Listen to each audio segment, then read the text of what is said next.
Pendabagi Khollao Laokhre, Coordinating Committee on Manipur Integrity, Kokomina Laokhre tumina ngasi ayuk pung 13dagi, numit yungba phaoba miyam na lambida thoktuna human chain sembaga loinana Pendabagi Khollao sing amato ina laokhi, Imphal gi akoibada leiba mafam sing Uripok, Kangsup Road, Sagolban Tera lambi, Khuyathong lambi, Didim Road na chingba mafam sing da miyam thoraktuna human chain semki, masida Tongan Tonganba sinfam da leiba miyo kya susar kya ki. Human chain Semduna Kiba Khongjang aduda Kokomina Thamkiba slogan sing Micha Miyam Ngakpa Ngamdraba Central Force sing Kudakta Hankigadabani Kuki militant sing leingakna terrorist oina lauthokadabani drone bombing ki thouong terrorist ki thouong ni India leingakna Manipur miyam de yengliba mityeng yaningde amadi Manipur leingaki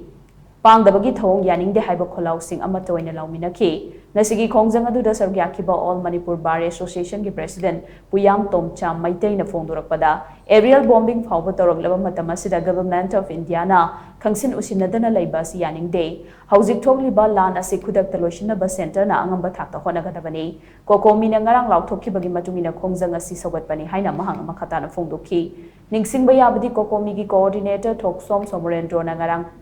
Pangthokpa Paugi Mifam Amada Phongdokhibada Kokomigi component body single loinena hauzik oiba Manipur gi phibam masigi matangda mifam amma pangthoktuna warep ahum lokhi warep sing adudi drone attack phaoba chatharakliba chin Kuki Narco Terrorist singi mathakta Central Force sing na numit mangani gi manungda khut thadaba taragadi Manipur dagi Central Force sing hankigadabani hauzik lamdam asida oiriba phibam asida Central amadi state government na tumina leisiliba asigi mayokta yaningdaba phongdoktuna lambi the human chain Semduna Khollao Laokhre amadi Manipur gi miyam ngakpa ngamdraba Manipur Police ki DGP amadi security advisor khudakta lauthokadabani haiba warep sing asini warep asigi manung chana ngasi ayuk pung 13dagi numit yungba phaoba human chain Semduna miyam na Khongjang asi sangsinbani अखोगी कांगलुप अमना को कांगलुप अमा तमनना ngसाigi ko mathak ta chathar ba khongjang sigi manungda objecti mathak ta gi ko aerial bombing haiba tare lan gi mawong amada aerial bombing taruk pasida ngsaigi mokoina punna akhoi pung 13 dagi numi yungma matam phawbode akhoi sa isa gi thabak kaithoknaraga